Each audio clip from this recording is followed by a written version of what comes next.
Assalamualaikum warahmatullahi wabarakatuh. Para siswa kelas 11 yang berbahagia, tetap semangat belajar walaupun kalian tetap belajar di rumah. Pada pertemuan yang terdahulu, kalian sudah belajar tentang hidrolisis garam.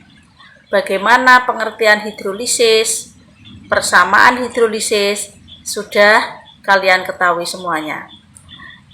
Sekarang kita akan mempelajari tentang stokiometri atau hitungan hidrolisis.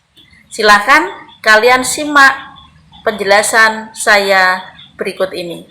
Silakan. Baiklah para siswa, sekarang kita akan menghitung larutan garam. Dalam larutan garam ada reaksi hidrolisis.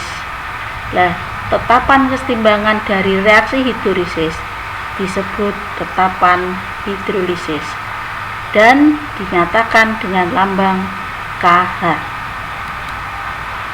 Nah, garam yang berasal dari asam kuat dan basa kuat, maka garam tersebut akan lebih bersifat netral.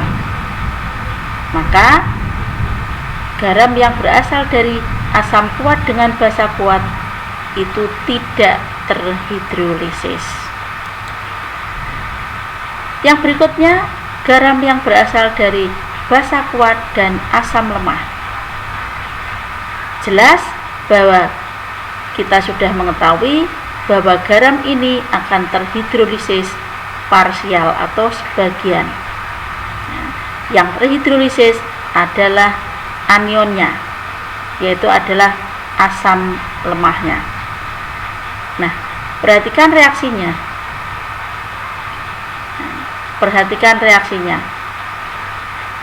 Ya.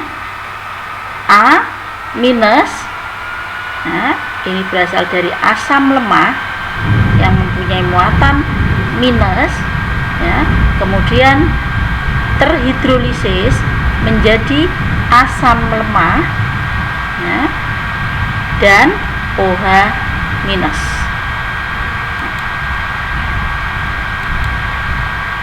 Tetapan hidrolisis untuk asam lemah yang asam kuat basa kuat dan asam lemah, maka KH-nya, tetapan hidrolisis untuk reaksi itu adalah KH sama dengan konsentrasi asam lemah dikalikan dengan konsentrasi OH minus dibagi dengan konsentrasi asam anion, ya, yang mempunyai muatan negatif.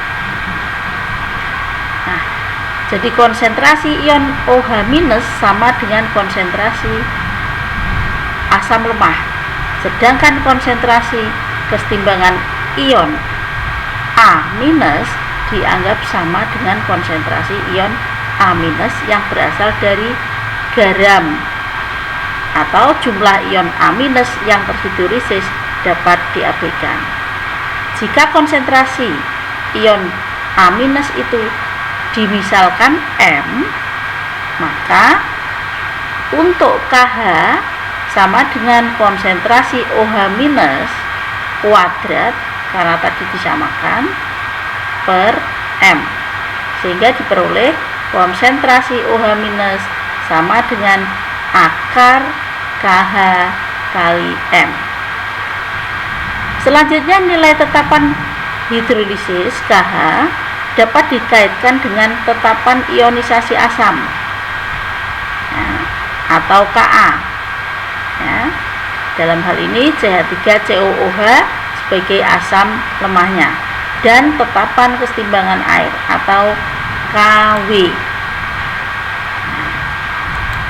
Nah, sehingga kita bisa melihat bahwa Ha, ya, atau asam lemah, ya, kemudian terionisasi menjadi A minus plus H plus.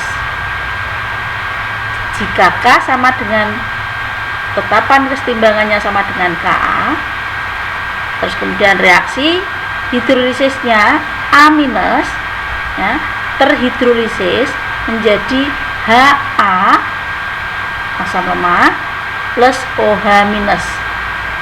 Jika tetapan kesetimbangannya sama dengan KH, maka reaksi ini bisa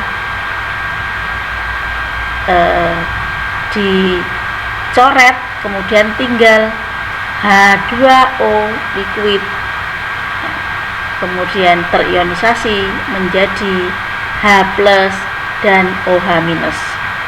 Lah, inilah tetapan inilah yang dinamakan dengan KW atau tetapan kesetimbangan water. Nah, ini. Jadi tatkala H2O terionisasi menjadi H plus dan OH minus, maka tetapan kesetimbangannya dinamakan dengan KW. Nah, menurut prinsip kesetimbangan, untuk reaksi-reaksi kesetimbangan tersebut berlaku persamaan berikut. Ka, tetapan kesetimbangan asam, kali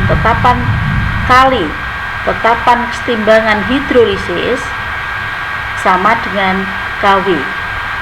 Atau kita bisa menulis persamaan ini, tetapan kesetimbangan hidrolisis sama dengan tetapan kesetimbangan water atau KW dibagi tetapan kesetimbangan asam ya, itu masih adalah asam lemah tadi. Nah, penggabungan persamaan menghasilkan persamaan berikut.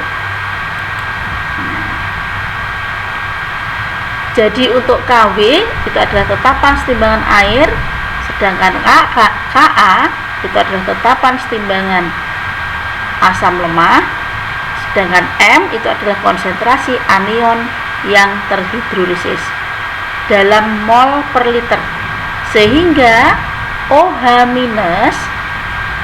minus sama dengan akar KW per Ka dikalikan dengan konsentrasi anion yang terhidrolisis.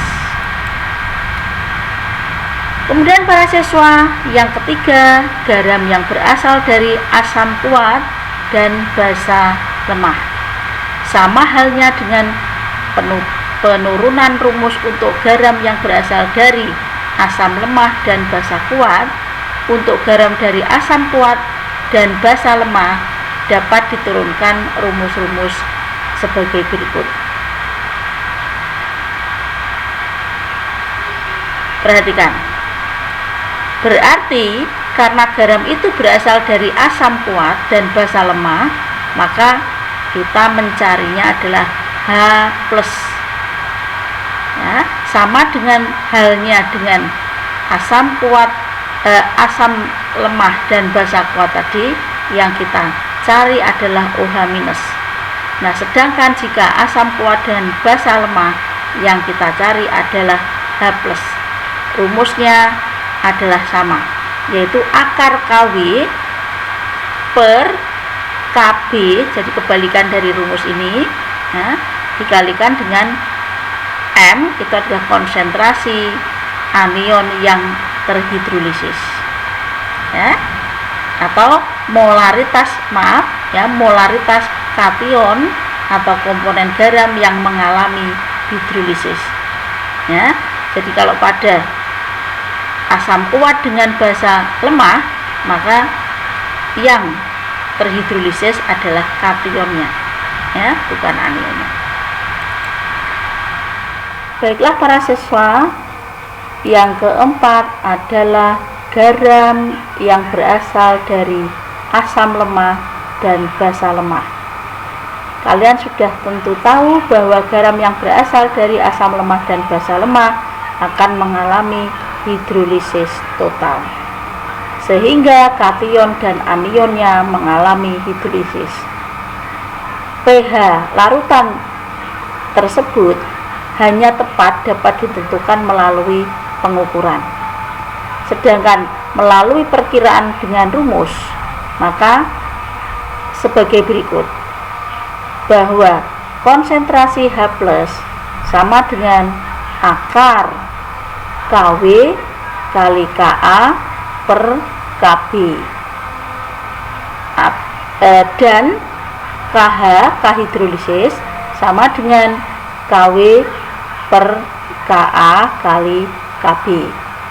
Jika asam lemah lebih daripada basa, artinya KA lebih kecil daripada KB, maka anion akan terhidrolisis lebih banyak, sehingga larutan akan bersifat basa.